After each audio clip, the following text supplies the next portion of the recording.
Welcome back to another edition of Yesterday in Sports Weekend Recap Edition. Let's take a look back at the scores and stories from this past weekend.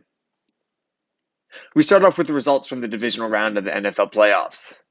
The Saturday divisional round game saw both number one seeds in action for the first time in these playoffs.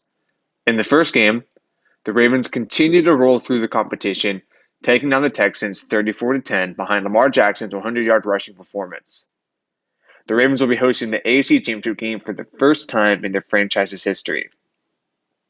In the second game Saturday, the 49ers had to come from behind late to win against the Packers. Even with a banged-up Deebo Samuel going down with a shoulder injury, the 49ers found themselves in the NFC Championship game for the third consecutive year. Then, on Sunday, we had the Detroit Lions hosting the Buccaneers, and what started out as a defensive chess match and later turned into a Lions offensive clinic in the fourth quarter for them to pull away and advance to face the 49ers in their first NFC Championship game since 1991.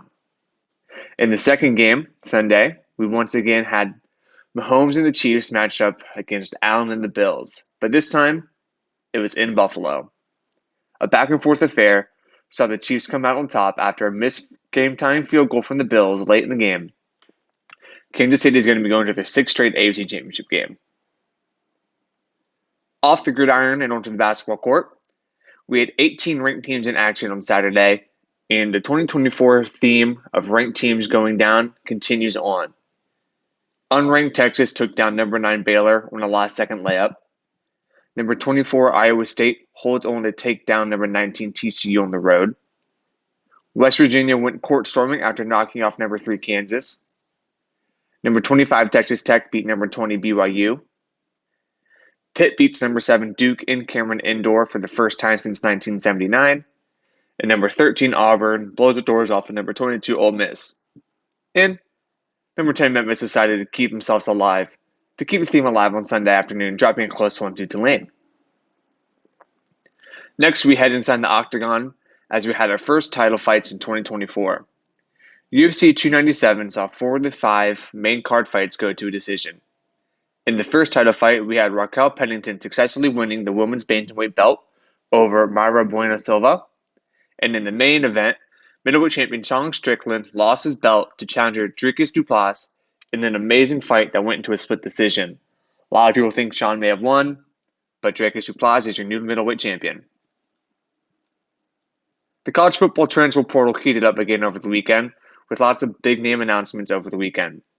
Former Alabama cornerback Jaden Downs, who led the Tide in tackles last season, has committed to Ohio State. Offensive tackle Caden Proctor, another Alabama starter, has committed to Iowa.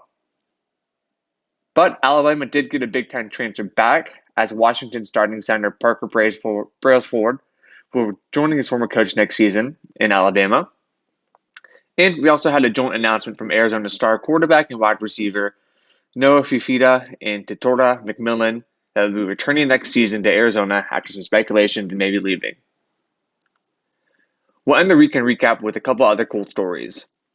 Raiders have taken off the interim tag from Antonio Pierce and made him their new head coach for the 2024 season. Stanford women's basketball coach Tara Vanderveer has passed Coach K for the most wins by a college basketball coach in NCAA history, winning game 1,203 on Sunday. It's an amazing achievement. Lastly, University of Alabama sophomore Nick Dunlap wins at the American Express tournament on Sunday to become the first amateur golfer to win on the PGA Tour since Phil Mickelson in 1991. Not bad for a 20-year-old. Well, that's all the news and stories from over the weekend. See you guys next time.